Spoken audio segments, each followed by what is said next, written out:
चलिए next question में अब देखिए फिगर से A B is equal to A सी।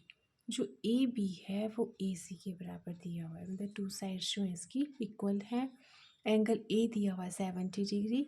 आपको निकालना क्या है, एंगल ए और बी, जो ये बाहर वाली साइड है, एक्सटीरियर एंगल जो है इसके ए और बी पॉइंट पे, वो निकालने हैं आपको। तो सॉल्यूशन देखो, आपको बताया था आइसोसेल ट्राइंगल में क्या होता था, two sides of triangle equal होती थी। उसी तरह से ये भी बोल रहा है A B equal to A C. ठीक है, आप लिख सकते हैं since A B is equal to A C, then तो आपको बताया था मैंने, जो इसके जो आपकी टू साइड्स अगर इक्वल है तो इसके साइड वाले जो एंगल है वो भी क्या होते हैं, इक्वल। एंगल बी और सी भी क्या होंगे, मतलब इक्वल होंगे आपके पास। तो एंगल बी किसके बराबर आ जाएगा, एंगल सी के बराबर। क्यों आएगा, angle opposite to equal side are equal. आप यहाँ लिख सकते हो एंगल्स अपोजिट टू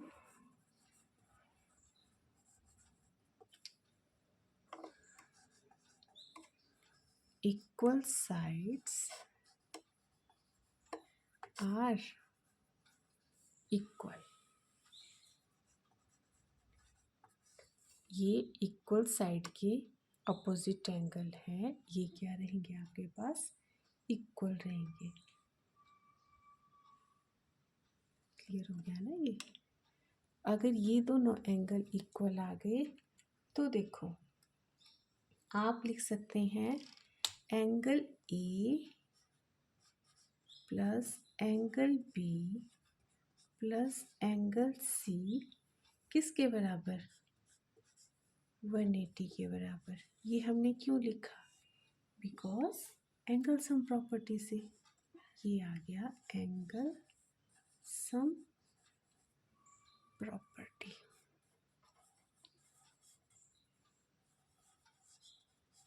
कि सम ऑफ ट्राइंगल के जो एंगल्स हैं उनका सम 180 डिग्री रहता है। ऑल एंगल्स जो 3 एंगल्स होते हैं ट्राइंगल में, तो उनका जो सम है वो 180 आएगा।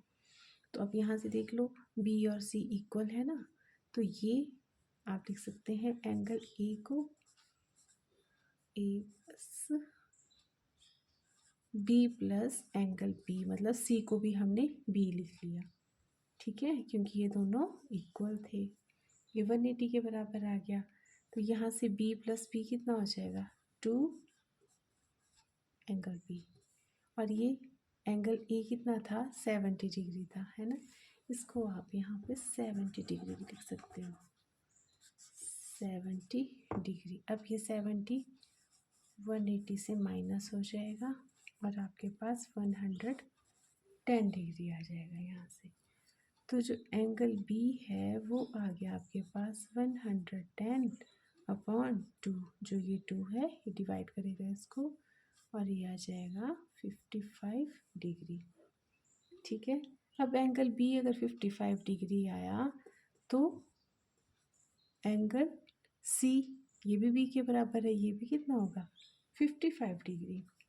आप लिख सकते हैं देयरफॉर एंगल बी और एंगल सी दोनों ही 55 डिग्री के बराबर आ गए, है ना।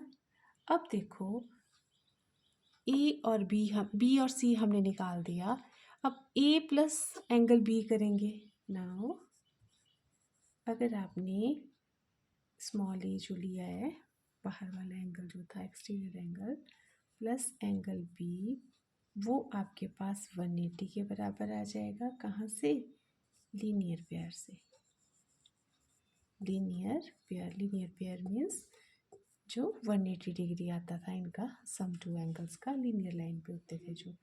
तो एंगल बी 55 है, तो ए कितना निकल जाएगा यहाँ से, 180 माइनस 55, और ये कितना आ जाएगा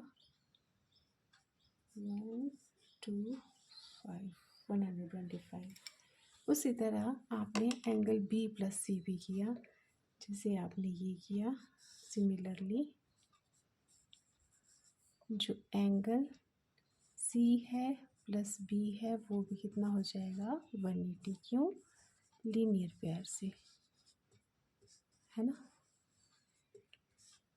तो ये वाला जो एंगल सी है वो हमने निकाला है 55 डिग्री। तो यहाँ से जो एंगल बी है वो आ जाएगा 180 माइनस 55, सेम इसी तरह में। और जो बी है वो भी आ गया 125 की, और ए भी आ गया था 125 की यहाँ से। ठीक है, ए और बी ही आपने निकालने थे। तो इस तरह से हमने वैल्यूज़ ए और बी एंगल्स की निकाल दी। क्लियर हो गया? ओके।